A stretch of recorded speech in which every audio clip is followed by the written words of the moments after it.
it's kind of the plot twist that no one saw coming. If you just look at this purely from a micro econ, like first principles lens, it's very, very clear what's going to happen. And it's not just landscaping. The same thing's going to happen with plumbing and painting and roofing. Those businesses, as that bloated overhead layer gets removed, because a lot of that can be done by AI, there's a whole bunch more money in the coffers of these businesses, so to speak. And so if you're a tradesperson listening and you're good, like if you're deadly, you know your craft, you work really hard, this is the best time to have that skill set ever. You're watching the Leanscaper podcast, where landscapers come to grow. If you want the systems, stories, and strategies to build a lean, mission-driven company that your team loves working for, keep watching. The rise of the working class in the age of AI, that certainly is a bold statement. I'd love to know what it means to you, Mark.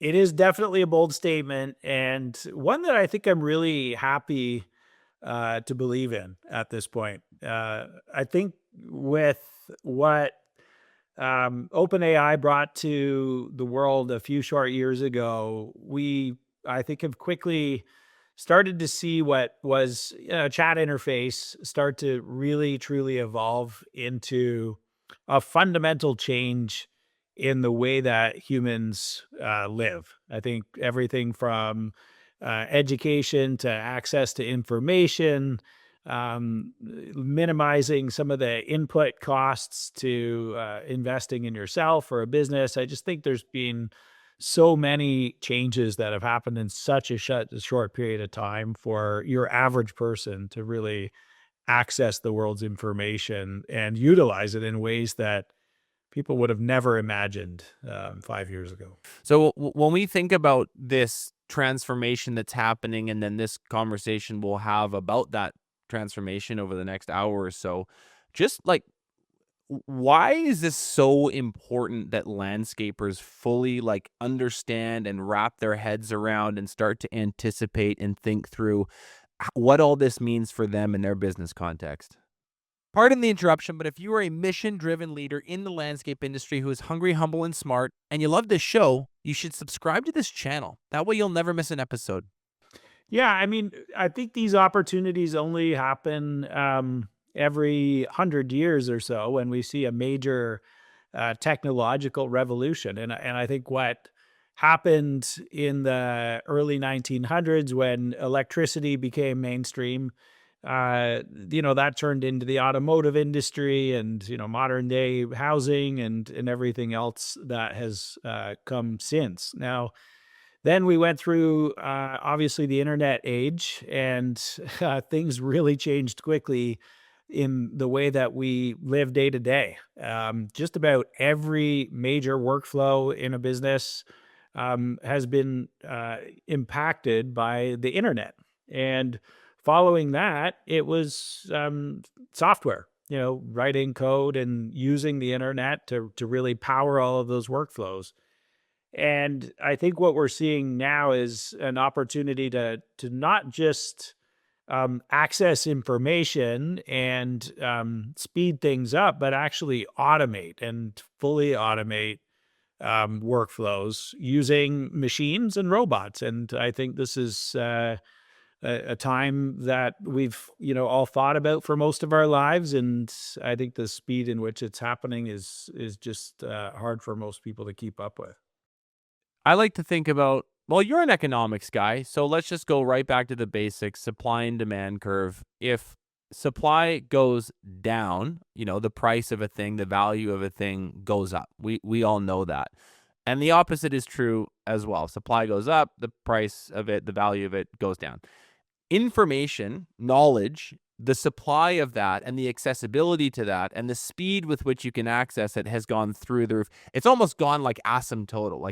It's like infinite. You can now get, you said this to me a year and a half ago, and I've never forgotten it. You said, in today's modern economy, the only thing you need to know is what you don't know. And that was a really profound statement. And it's been true, and it gets truer every day. So my question is, if information is no longer scarce, the supply curve has gone way up, what is now scarce? Well, like and how should people be thinking about that scarcity and sort of jockeying their businesses, their talent pool, their team towards that new thing that's now scarce that maybe wasn't before? Personally, I think what's really changed is this ability to create clarity at speed or at scale. Because with AI and automation, I think what has really changed is we've got this world where um, things move super fast. We can write drip email campaigns and website copy, and we can design product, and geez, we could even write books in almost no time.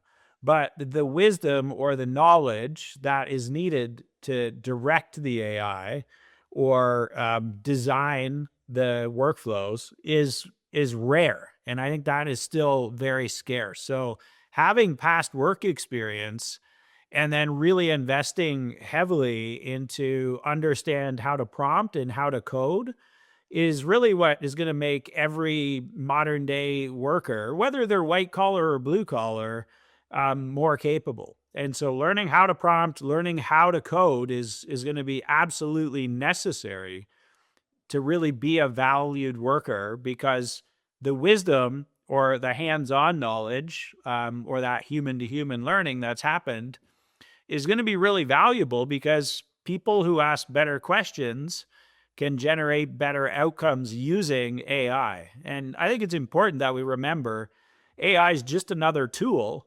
And right now we're using it. It is not running itself yet. I think that will happen at some point in the future. But what is scarce is the combination of experience and being capable of actually applying it in a focused way, which I think that's downstream of clarity.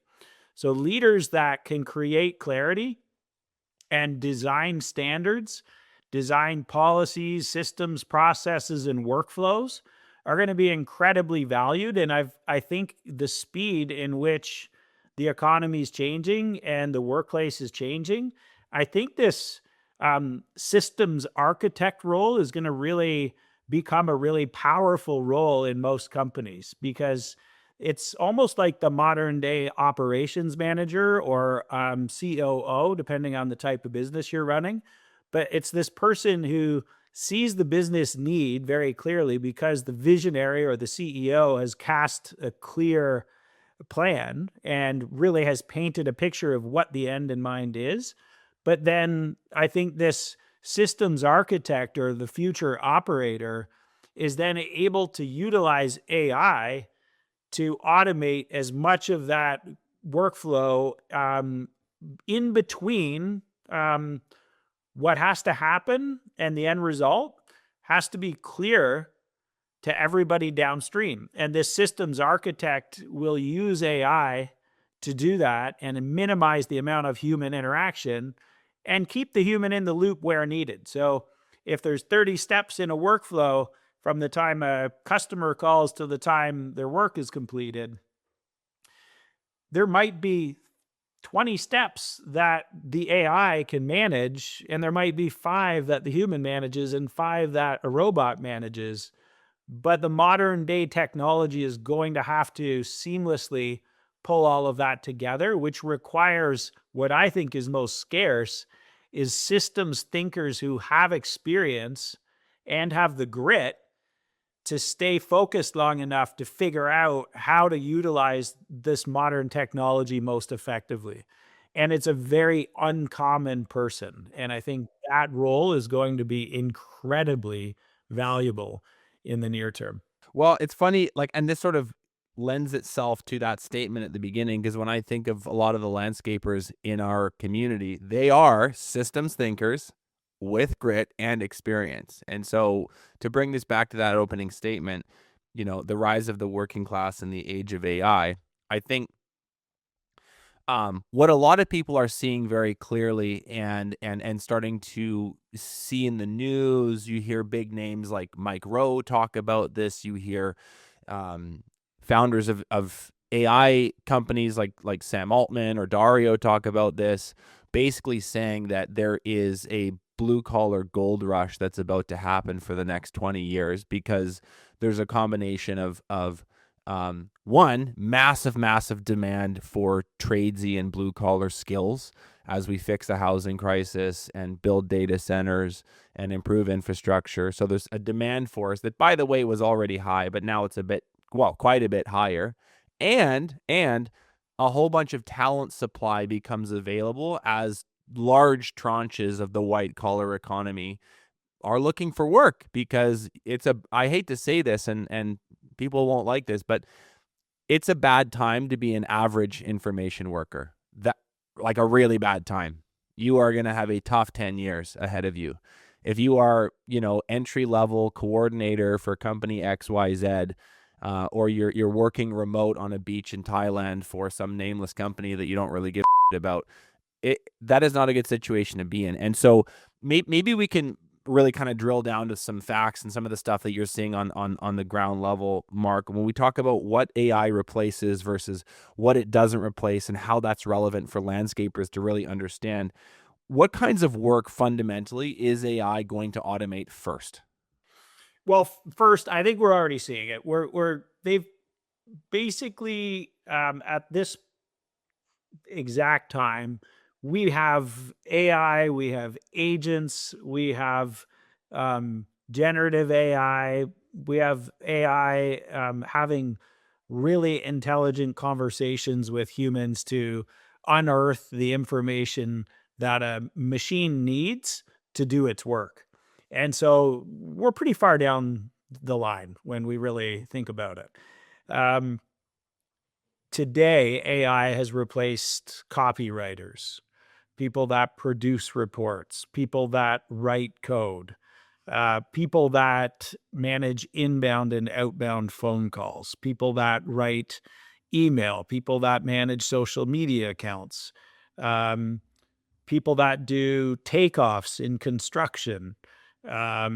We're seeing AI take over middle managers in just about every vertical in landscape right now, because we can power workflows that go from admin direct to frontline supervisors. And a lot of middle manager roles are not required anymore, because really they were passing communication from one group of people to another, which those roles were actually created prior to cell phones. And those roles haven't really actually been needed since the smartphones came out. If you designed systems without relying on a human to pass on the word that somebody forgot to fill out a timesheet, you could have done that by email if you had trained your frontline supervisors, but people didn't. And then what happened is we created apps, and I created apps, and apps collected information and passed on information more automatically, which reduced the need for middle managers. And now what we're seeing is AI that automatically collects and automatically distributes and does the work downstream of accounting and billing and different departments. And so what we're starting to see is, if we can sell using AI and we can market using AI and collect data using AI, we're minimizing all of these middle management jobs. We're not eliminating them, but the ratio gets much smaller. In a company that would have had 5 admin people, maybe they have 1 now using AI tools. And I think in the trades, this is happening, at middle manager levels, whether it's project managers, production managers. We don't need as many, because a lot of that information flow is getting automated. So then where does that leave the technician, the crew leader, the stonemason, the apprentice? Like, when we talk about boots on the ground workers who are doing the actual work, who are, from a lean standpoint, delivering the actual value, all the administrating that middle management does, which you're saying hasn't been needed for a while, but we're kind of living on an old operating system from the 80s. Oh, and by the way, if you look at your P&L and you're frustrated by like where your margins are at, all of that bloated overhead is what's gobbling up your net anyway. So where does that leave, that group of people who are hands-on and in the trade and actually building the projects or servicing the properties? Well, as I said earlier, the scarce resource are leaders that can create clarity at scale. And if trades are going to really adapt AI, what it's going to mean is a leader builds a central nervous system for their company, which is an AI database that understands everything that's happening in the business at all times so that frontline staff can ask questions and get accurate information in real time, and admin people can ask questions without a middle manager. And, that's really what we designed at Leanscaper, whether it's listening to morning huddles on crews and automatically ordering materials, or mentioning a problem with the pickup truck they're driving, like it has flat tires. Whatever the problem is going to automatically get triaged out to the right person, whether it's your tire repair company, ordering concrete, or restocking the yard with fuel. Whatever happens during a morning meeting, the AI is listening. The AI is then triggering the workflows and making sure all of those things happen, rather than humans, making task lists and taking care of things one email or one phone call at a time. And this is, I think, going to enable the frontline staff to move faster, because oftentimes they waste a good portion of their day waiting on materials, subcontractors, information from project managers or suppliers that often are kind of out of the loop of communication. Because, quite honestly, I would say waiting or not having the materials and resources makes up for 30% of the hours on a typical project. And those hours come back into existence in the form of profits and higher wages for the staff. And so what I think we're going to see is crews getting a lot more work done over the course of a day through a combination of better information flow, robotics, and much more aware frontline crews. And when I say aware, that's because they have the training in their palm of their hand. They have the SOPs in the palm of their hand. They have a meeting that actually helps them understand what the task is, how long it should take, how it's going to be built. They've got the company information in the palm of their hand in whatever language they speak. And this is really important because right now, with a large portion of the workforce speaking Spanish, and maybe the crew leader speaking English, there's a lot of lost information and lost clarity between the people working in the office or the people selling or designing and the crews doing the work and the clients they're doing the work for. And I think it's very understated how much waste is generated when there isn't good, strong communication as a result of missing information, or, unfortunately, teams that speak two languages on many job sites. And if you just look at this purely from a micro econ, like first principles lens, it's very, very clear what's going to happen. So if you have a whole bunch of middle management bloat that's removed from these businesses, and it's not just landscaping, the same thing's going to happen with plumbing and painting and roofing and any, as I call them, IRL businesses, in real life businesses, where you provide a service at a place with human capital, basically. So those businesses, as that bloated overhead layer gets removed, because a lot of that can be done by AI, there's a whole bunch more money in the coffers of these businesses, so to speak. The demand forces for those services will be such that the entrepreneurs who lead these businesses will be competing over an increasingly small supply of skilled labor. And they will not they want to, they have to pay more to compete for the talent that they want. And so if you're a tradesperson listening and you're good, like if you're deadly, you know your craft, you work really hard, this is when we talk about the gold rush, this is the best time to have that skill set ever. And like I've said on other podcasts, like it's kind of the plot twist that no one saw coming. 6 years ago, everyone thought that blue collar was like the absolute, this is for the B players. It's not where the smart people go.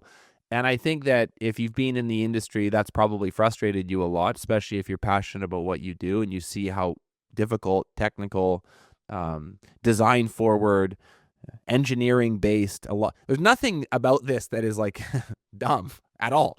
It's just a branding thing. And so I think for a lot of people, this is a very, very exciting time because not only is the messaging changing, but I actually think the income and what you can command as far as a wage from employers, from customers is going through the roof in a way we've just never seen before.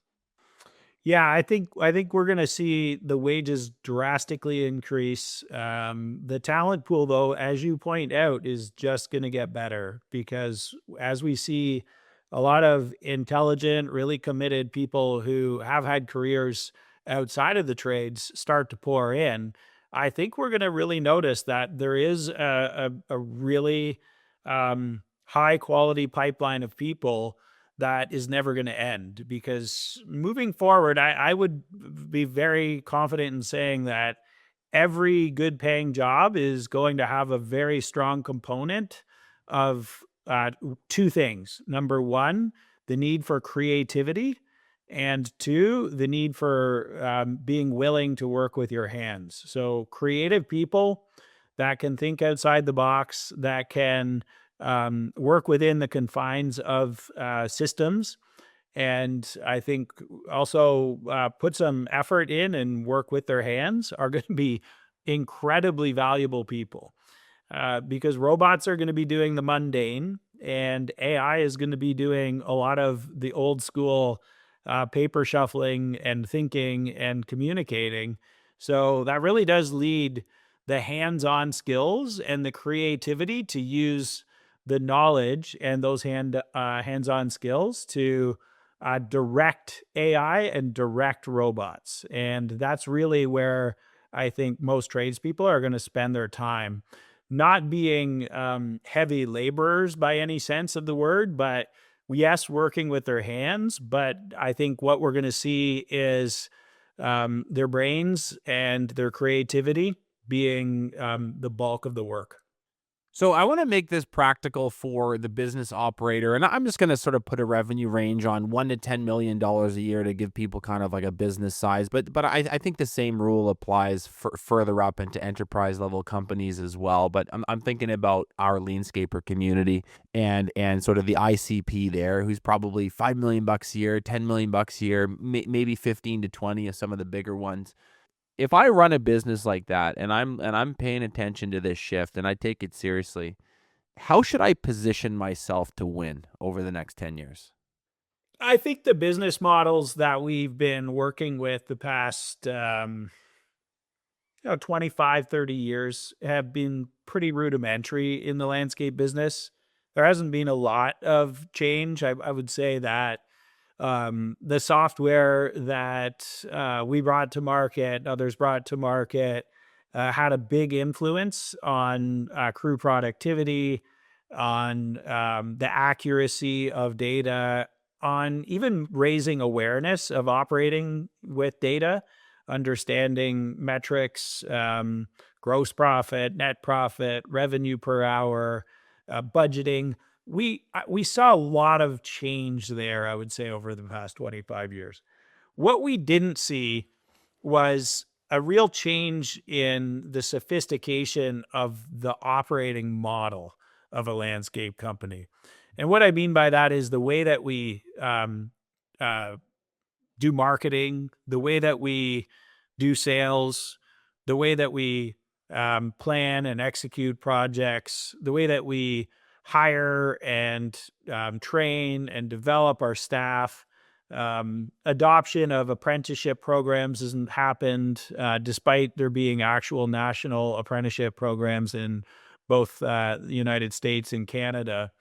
Um, and so, my point being here, technology evolved faster than the operators did the past 25 years. And what I think is going to happen now is the technology is a little easier to adopt now because conversational AI is much more comfortable for somebody who's not really um, tech savvy, if you want to use that old school term. But at the end of the day, I think what we're going to see is the adoption curve on AI is going to be a lot faster because it's easy. It's a conversation. We're asking questions or we're directing computers largely with English or whichever language we speak.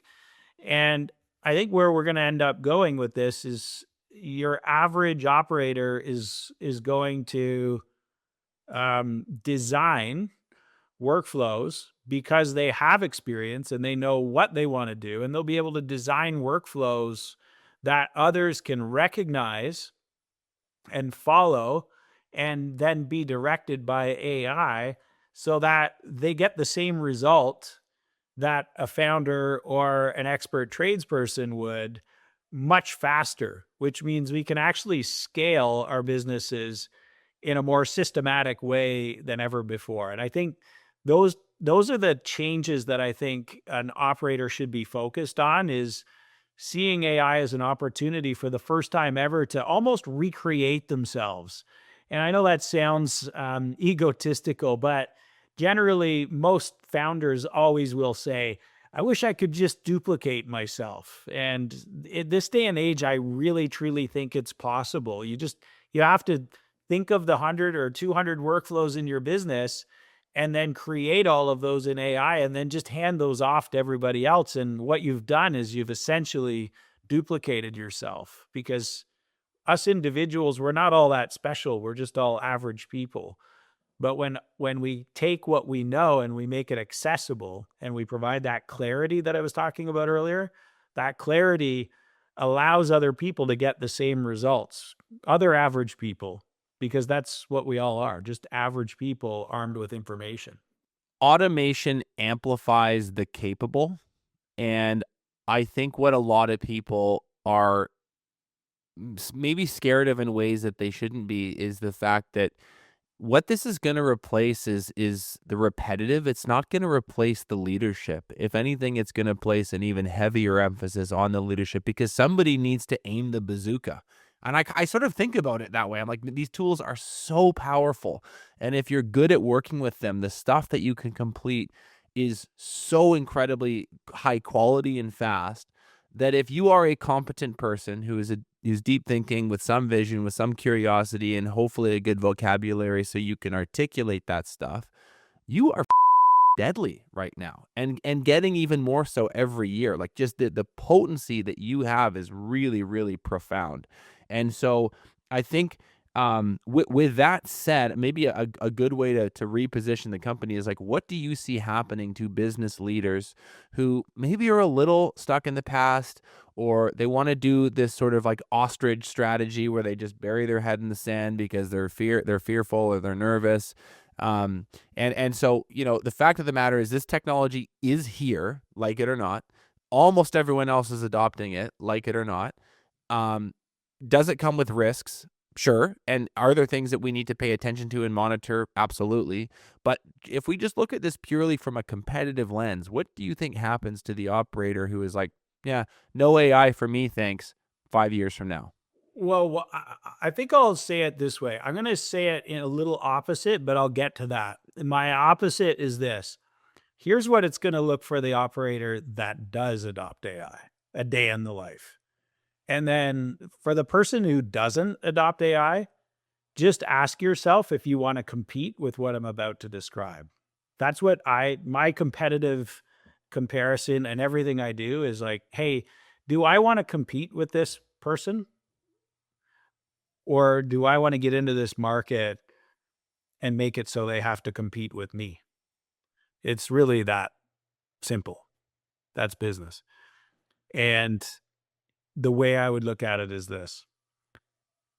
If I have to compete with a landscaper who has one $150,000 a year person who gets in a truck and a trailer, and they go out to an HOA with that one truck and trailer, and they unload a fleet of robots that cut the grass and humanoids that are doing all the gardening. And yes, they'll be able to do gardening just as good as us humans, regardless of how we believe.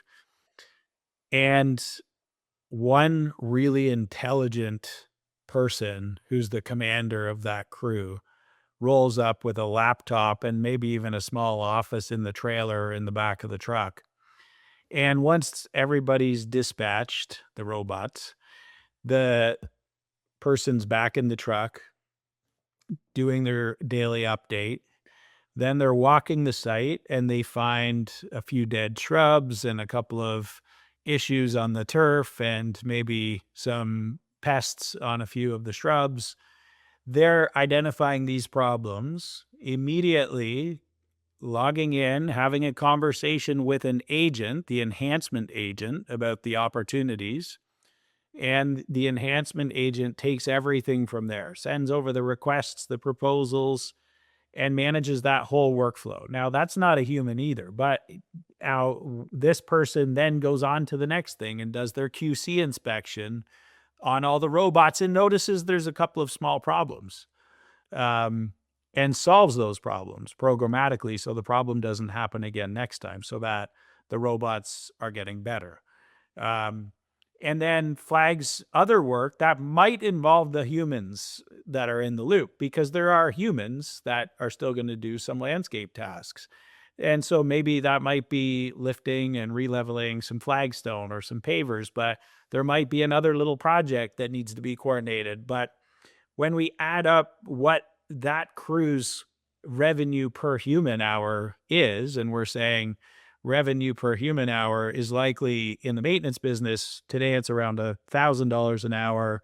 The studies that we're working on, or sorry, $100 an hour. We're looking at some really early stage studies. We think that could be $1,000 an hour within 2 years. And so if we're talking 20x the revenue per human hour, humans are going to make more money and there's going to be fewer jobs. And that's not just this industry, that's every industry, warehouses, other construction industries like bricklayers and concrete finishers. There's a lot of trades that are going to be heavily impacted here. Trades are going to be worth more money as those leaders or those commander type roles become worth a lot more money. And if you're a hands-on tradesperson, the likelihood of you being able to be that commanding engineer of that team is much higher, or the designer of the workflows that power all of this AI is much higher.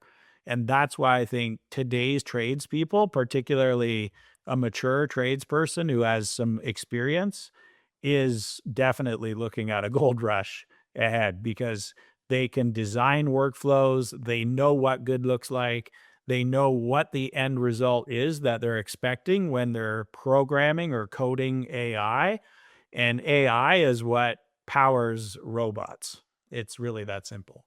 It seems very clear to me that there is like a new skill stack on the market. There's this new tool belt, so to speak, skill tool belt that people need to start putting on and practicing working with.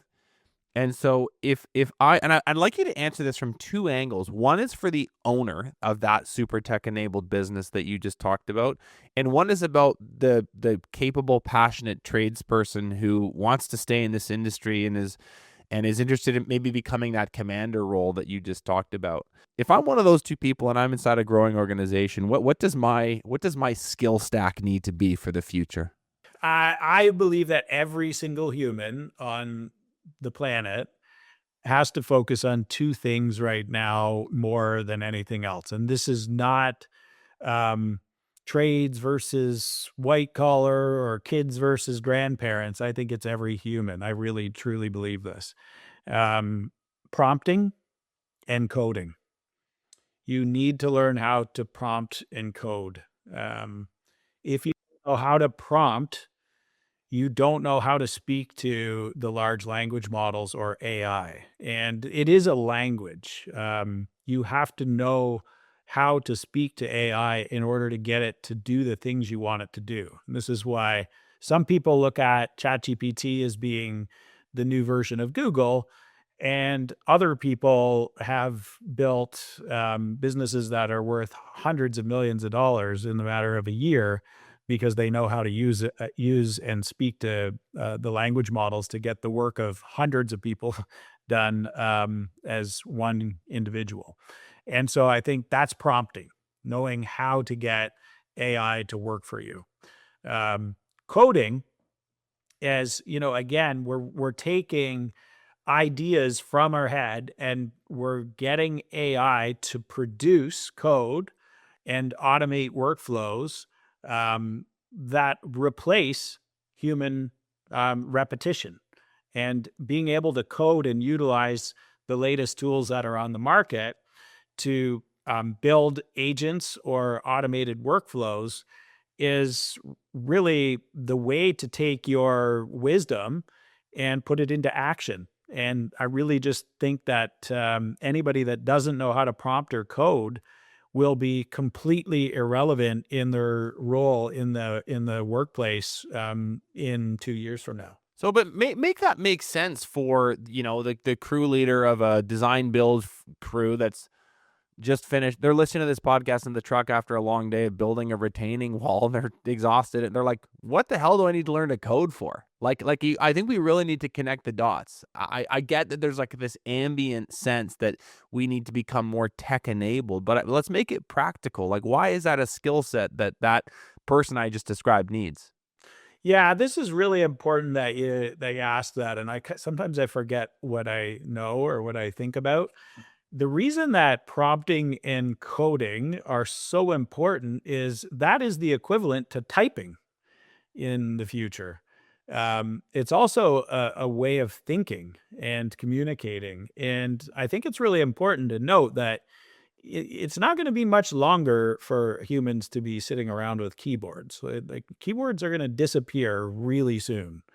And we're just talking to AI, which is doing the typing for us. Now, I think many of us don't type much anymore. I very rarely type anymore. But I do think a lot of people are still thinking of typing being around for a while. But really, coding and being able to prompt replace the need to ever use a keyboard. And what we're going to be seeing is, you know, our main communication devices being embedded in a watch, a wearable device, or our glasses. And even phones are going to start to become a little bit less prevalent. Not saying they'll be disappearing anytime soon, but I don't believe that we're going to be typing very much, within a few years. Still, if I'm that foreman, I don't type that much right now. So I want to know like why some of those. We're talking about an interface to communicate with computers, which I get, but how does the skill set of prompting and coding become so incredibly relevant for the future tradesperson? Yeah, the tradesperson, I'll go with immediately. Immediately, tradespeople are going to start to notice that the traditional apps that they've been working with um, start to either add more AI features or they're going to start using new apps, one or the other. And those apps are going to be more conversational. So you're going to end up finding that you're having conversations to get directions, to ask for things, to order materials from job sites. Your job requests, like, I need another skid of pavers or a bundle of 2x4x8s. You're going to just be asking your phone, your glasses, or your watch for anything that you need. And this would be anything that you would have ever had to call a project manager or the owner for. So it could be materials, equipment, more people to help out, specialized trades, subcontractors, or maybe it's actually just even trying to get more information so that the job can keep moving. Maybe the homeowner's made a change or whatever it happens to be. Crews operate out in the field in a bubble. And that bubble is reliant on people answering their cell phones or answering emails and texts. Business owners are horrible at doing all three because they're too busy. And so the people out in the field um, really wait for information constantly. They wait for materials. They wait for people. They don't know when the subs are coming. The customer comes out and asks a question at a left field and they don't know the answer, or they're waiting on a decision for a material that they can't order to proceed with the work that they're there to do. It's endless. And what happens is when you have a job site coordinator agent, anytime you ever have a question or a comment like that, you give it to the agent, and the agent solves the problem on a agent to agent workflow, or the agent can get a hold of the right person or drop it on the dashboard of the right manager in the company that they work for. In any case, what it does is it really allows them to um, solve their own problems much, much faster. And again, this is going to be more so through prompting, like I need this or I need that. And the prompting requirement for a frontline worker is not going to be complicated. It's going to be actually pretty automatic to learn because AI is very conversational. And the AI is designed, and particularly the AI we built for field crews to use, the AI is designed to ask the right questions, to gather the right information like a good human would. And this way, the crews on site don't have to think about, did I say everything it needed? It's going to keep asking the right questions until it gets what's needed. So the coding on the day-to-day use is going to be less of a concern for somebody, and they're just going to be almost sharing the information that the AI needs without even really knowing it, if that makes sense. It's a really interesting thing to think about, this like human judgment becoming almost a competitive moat for people. So if you think about this future that you've told us about with a lot of detail, you can see how important things like emotional maturity, an eye for design, an ability to communicate, that commander role really requires all those things in spades, and a lot of the other stuff becomes a lot less menial. And so when you sort of just fast forward 10 years from now, that human that is still in the loop, so to speak, becomes an extremely valuable asset, an extremely scarce resource that businesses needs, customer needs, and the robots and the AIs need as well, to give them direction, to have the on-site context, to be able to react dynamically, to see the emotion on the customer's face, and that whole concept.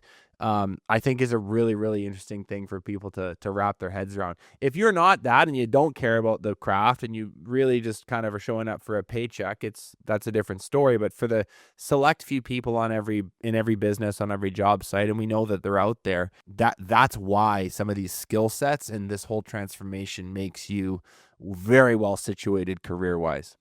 It does. And I think it's important to remember that there's already like living, breathing proof of this from traditional businesses where a large machine is built that produces an incredible amount of revenue per hour or per day or per year.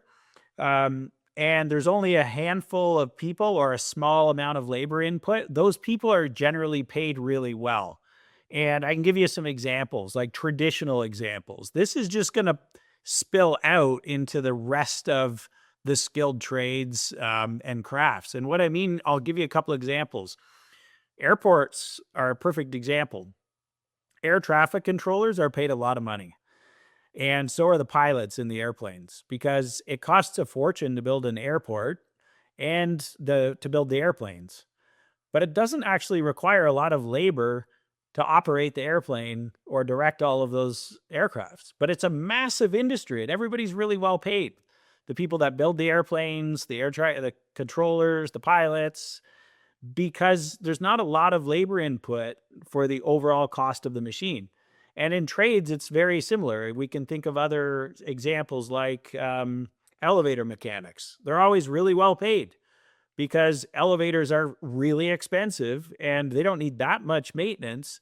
So the input cost on labor is pretty low on maintenance, but because there's not a lot of hours, they get paid a lot of money. And I think we see this everywhere in the world. And I think it's the same pattern, but it's just happening at scale where all of the mundane work is now being eliminated by machines, which is just another big machine.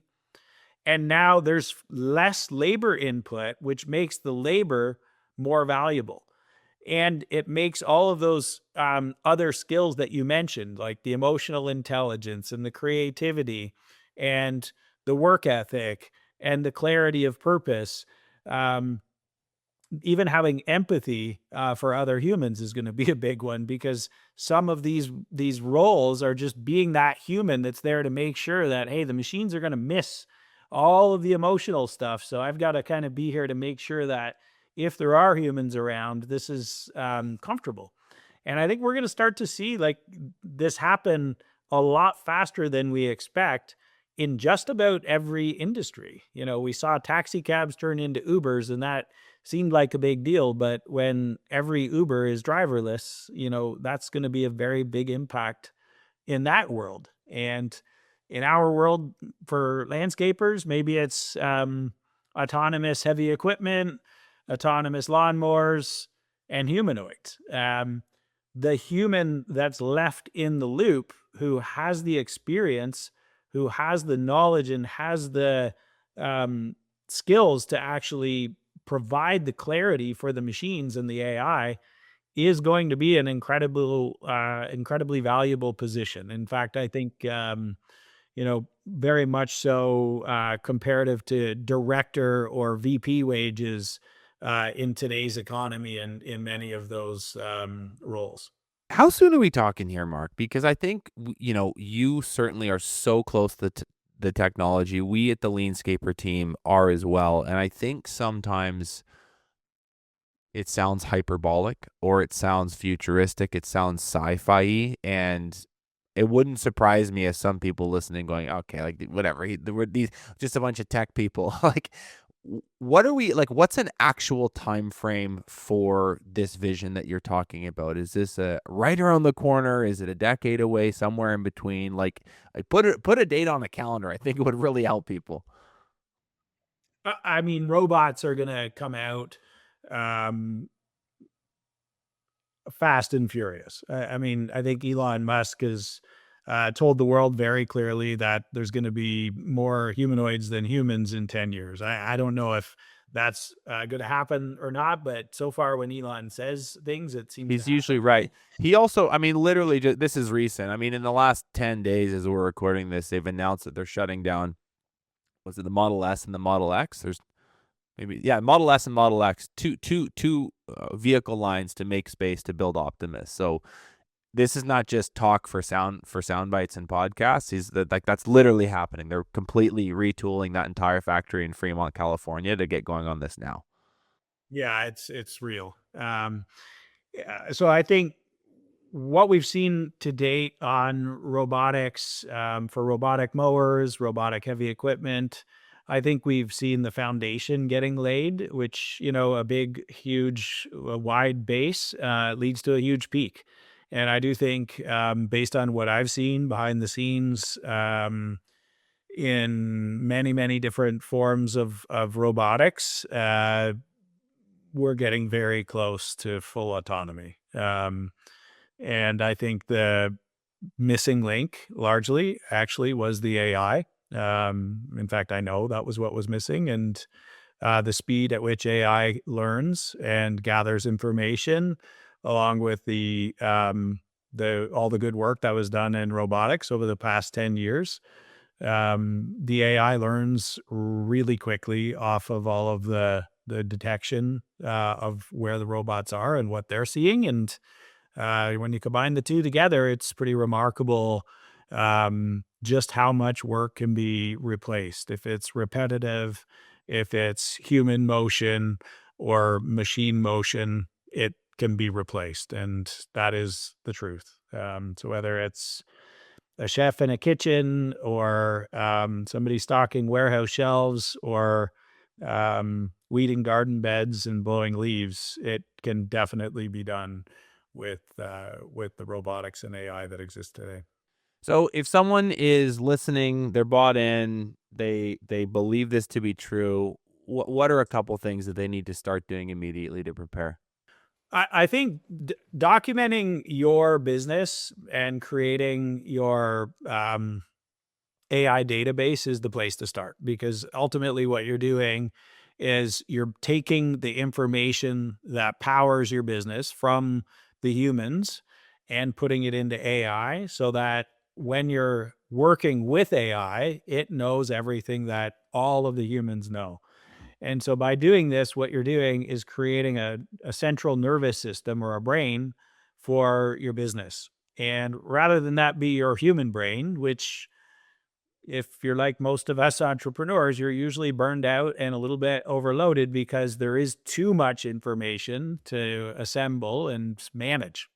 As soon as you build all of that information via setting clear standards, SOPs, policies, documenting all of your workflows and work processes, and I mean just documenting, a lot of this is just conversations with AI.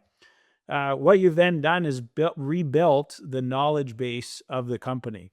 And that is the foundation for powering agents, for replacing humans with agents that do the mundane work, that sort things or create reports or automate ordering or manage inventory or listen to or manage morning meetings, for example, listen to the meeting, assemble all the information, place orders, put things on people's task lists, send customers emails, make recommendations. All these things rely on the AI having a foundation, which is a database. And an AI database is the place to start.